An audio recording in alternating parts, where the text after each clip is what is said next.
کوئٹہ میں جو ہے وہ بم دھماکے ہو رہے ہیں اور وہاں سے بم دھماکوں کی آوازیں آ رہی ہیں. اور یہاں آپ کو ہم خبر دیں، بنو میں ریسکیو 1122 کے دفتر میں دھماکہ، عمارت کو نقصان پہنچا ہے. 2 تقاریر پرائم منسٹر مودی کی ہیں، دونوں میں اگر دیکھا جائے تو اسی طرح لگتا ہے کہ جنگ اگلے ہفتے دوبارہ چھڑ جائے گی.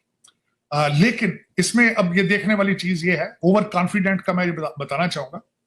اوور کانفیڈنٹ کے نقصانات کیا ہوئے جب آپ رشیا سے تیل لیتے رہے لیکن ساتھ یوکرین کو بھی سپورٹ کرتے رہے. اپنے دشمن کو ایک بھرپور تھپڑ مارا ہے، اس کا سر چکرا گیا، اب وہ سیز فائر پر مجبور ہے. تو میں سمجھتا ہوں کہ آپ بسم اللہ کریں اور اس سیز فائر کی آفر کو قبول کریں. فجر کے وقت محترم سوئمنگ فرما رہے تھے، پاکستان پہ بمباری ہو رہی ہے، محترم سوئمنگ فرما رہے ہیں، اپنے منہ سے کہہ رہا ہے کہ یہ بات فجر کے ٹائم ہوئی ہے. اور اس کے ساتھ ساتھ جو کراچی کی ہائی وے ہے، کراچی کوئٹہ ہائی وے، اس کے اوپر بھی ابھی تک قبضہ. بینک کے اندر گھس کر کے انہوں نے اس کے جو بینک ہوتا ہے نا ایریا میں، اس پہ گارڈ ہوتے ہیں، اور بلوچستان میں تو گارڈ زیادہ لگتے ہیں، گارڈ بھی لگتے ہیں، آرمی بھی لگتی ہے، پولیس بھی لگتی ہے، کیونکہ اس میں کیش ہوتا ہے. جس کیش کو اگر لوٹ لیا تو پھر بی ایل اے کے پاس فنڈنگ آ جائے گی. اس لیے یہ لوگ کوشش کرتے ہیں کہ یہاں پر اس کے اوپر چاروں پولیس رہے کوئی شاید. کیا آپ کو پتا ہے کہ بھارت نے پاکستان کی ایئر بیسز پہ حملہ کب کیا؟ شام کو. سو فجر کے ٹائم سیز فائر بھارت کہہ رہا ہے کرو، اس کے بعد آپ نے ہاں کر دی فجر کے ٹائم ہی. دیکھیں غور کریں، اب یہ پکڑے گئے ہیں، ان کا سارا کھیل پکڑا گیا ہے دونوں چلاکوں کا. 1947 کی جنگ ہوئی، پاکستان جیتا، کیوں؟ اس کے پاس کلمے کی طاقت ہے.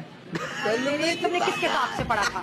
پاکستان نے انڈیا سے 4 جنگیں لڑی ہیں، چاروں کی چاروں ہار ہے، چاروں کی چاروں ہار ہے. پر باتیں سن لے تو کہتے ہیں پاکستان جیتا. دیکھو نا، آپ کے اتنے جذبے سے آئے ہو کہ ہم جیتے ہیں، بٹ ہم تو ہارے ہیں. سیز فائر واقعی ہی ڈونلڈ ٹرمپ صاحب نے کرایا ہے، لیکن بھارت ان کو کریڈٹ دینے سے انکاری ہے. وہ اس چیز کو ایکسپٹ ہی نہیں کرنا چاہتے کہ we are taking dictation from Donald Trump. اور دوسرا پھر جس طریقے سے نہیں sir sorry to interrupt you Sai صاحب، وہ یہ تو کہہ رہے ہیں، یہ تو ہے کہ ڈونلڈ ٹرمپ صاحب نے کروایا سیز فائر، یعنی وہ درمیان، لیکن وہ یہ کہہ رہے ہیں کہ وہ جو ٹریڈ کی بات ہے نا، کہ انہوں نے کہا کہ میں آپ کو ٹریڈ دوں گا اور آپ جنگ روک دیں، تو اس کے اوپر انہوں نے کہا ہے کہ ہم نے ٹریڈ کے اوپر ہم سے کوئی بات نہیں ہوئی، پاکستان سے، یعنی پاکستان نے اس لیے کیا ہے. چلاک بندہ چلاکی میں کچھ نہ کچھ غلطی کر دیتا ہے، اور ہم تو بیٹھے ہوئے ہیں ان کی غلطیاں پکڑنے کے لیے. فجر کے ٹائم سیز فائر آیا، ٹھیک ہے آپشن. شہباز شریف نے فوراً کہا، کابینہ سے نہیں پوچھا، میٹنگ نہیں کی، پارلیمنٹ کے کوئی بات نہیں ہوئی، ایگزیکٹو آرڈر دیا کہ جی سیز فائر پہ بسم اللہ کریں. سیز فائر پاکستان نے نہیں مانگا، اس کے بقول سیز فائر وہاں سے آیا، یعنی بھارت نے ہم سے مانگا سیز فائر، ہم نے فوراً ہاں کر دی جی. اس کے بعد 12 گھنٹے بعد فجر کے بھارت نے ہمارے ایئر بیسز پہ حملہ کیا، سندھ میں حملہ. اور لیکن اب بدقسمتی سے وہ ہو نہیں سکا جتنے بڑے دعوے کیے تھے. تو مس کیلکولیشن ایک تو یہ ہوئی کہ ان کا خیال تھا کہ پاکستان کی نوجوان نسل صرف ایک سیاسی جماعت کے لوگوں کے فوج مخالف ہونے سے پاکستان کی میجورٹی شاید انڈیا کے خلاف جوش میں نہیں آئے گی، جو کہ غلط ثابت ہوا. شارٹ سائٹڈنس ہو گئی، شدید قسم کی ویژن لیس لوگ ہیں، یہ نیرو مائنڈڈ ہے. اچھا پھر بی ایل اے، پھر ٹی ٹی پی، اور ان کا خیال تھا کہ ادھر سے وہ اپنے اور پاکستان کے اندر طوفان مچ جائے گا اور انسٹیبلٹی آ جائے گی، اور یہ سارا کچھ. لیکن پاکستان نے جس طرح اس کو ہینڈل کیا ہے، اور یہ پاکستان کی مدد ہوئی ہے اس میں، حکومت نے یا فوج نے شروع میں کچھ نہیں کیا. آپ یاد ہے ہم نے پہلگام کا جس دن واقعہ ہوا، اس دن ہم نے پوڈ کاسٹ کیا تھا، اور اس کے 2 دن بعد تک پاکستانی میڈیا نے اس پہ کچھ نہیں کیا، اس پہ بولیں.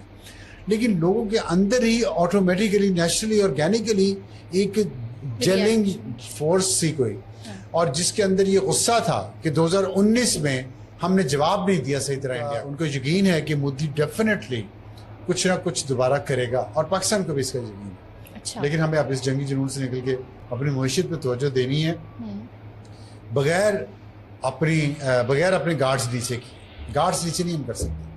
لیکن جس طریقے کی یہ سچویشن ہے، اس میں پھر آپ معیشت پہ کس طریقے سے فوکس کر سکتے ہیں؟ یو نو کہ آپ کا ظاہر ہے کہ افغانستان والی سائڈ سے، بلوچستان والی سائڈ سے آپ کو ایک آلریڈی تھریٹ ہے، وہاں پہ پہ نہ ہو اور یا کیبنٹ لیول پہ نہ ہو، لیکن آپ میں کوئی کام کروانا ہو، کوئی اپنا آپ کا کوئی کام ہو، آپ کا بغیر کسی کو پیسے دیے، بغیر کسی کو اپروچ کیے ہو ہی نہیں رہا کام.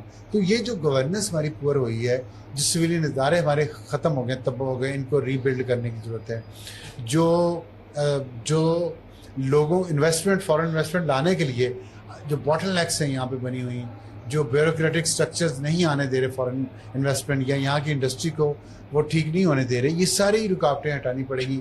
ہمیں اپنا ریونیو کلیکشن سسٹم بہتر کرنا پڑے گا. صرف تنخواہ دار طبقے پہ ہر بجٹ میں آپ ٹیکس لگا دیں اور سمجھیں کہ ہم نے ٹیکس 9 ٹریلین سے 18 ٹریلین کر لیا ہے، لیکن تو جنیرک وجہ یہ ہو سکتی ہے کہ پرسنٹ جو پاپولیشن ہے وہ ینگ لوگوں پر مشتمل ہے، اور پاکستان دنیا میں وہ ملک ہے جس میں سب سے زیادہ ریشو ہے ینگ پاپولیشن کی.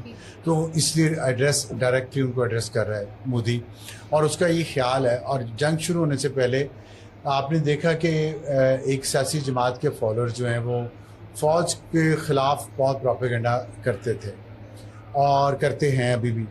اس کی وجہ سے ایک پرسیپشن یہ بن گیا تھا کہ پاکستان کی فوج بہت زیادہ ان پاپولر ہے پاکستان میں، اور یہ وقت ہے کہ پاکستان پہ آرام سے حملہ کیا جا سکتا ہے. اور اندر سے انٹرنل ڈفرینسز ہیں وہ اس کی فیور میں آئیں گے. انڈیا کے جنریشن ہے وہ تو بالی ووڈ موویز دیکھتی تو ہے، but they're not influenced by it. وہ نیٹ فلکس بہت زیادہ نیٹ فلکسنگ کرتی ہے، لیکن they are not influenced by it. لیکن جہاں پہ نیشنل انٹرسٹ آ جاتا ہے وہاں پہ نیشنل انٹرسٹ obviously prioritize ہوئے گا آپ انٹرنل ڈفرینسز کا. ایگزیکٹلی. نہیں، لیکن مسئلہ یہ ہے کہ انڈیا کے اندر جو ڈیسیژن میکنگ ان کی ایلیٹ ہے، اور وہ یہ سمجھتے ہیں کہ پاکستان میں چند عناصر جو جنگ کے دوران بھی پاکستان کے خلاف بولتے رہے ہیں، اور لیڈرز بھی اس میں شامل ہیں، اس میں کچھ یوٹیوبرز بھی شامل ہیں، سیاسی لیڈرز کی بات کرو تو وہ ان کے ذہن کو، انڈین ایلیٹ کے ذہن کو انہوں نے انفلوئنس کیا ہوا کہ پاکستان میں سبھی شاید خلاف ہیں. یہ شارٹ سائٹڈنس ہو گئی، شدید قسم کی ویژن لیس لوگ ہیں یہ.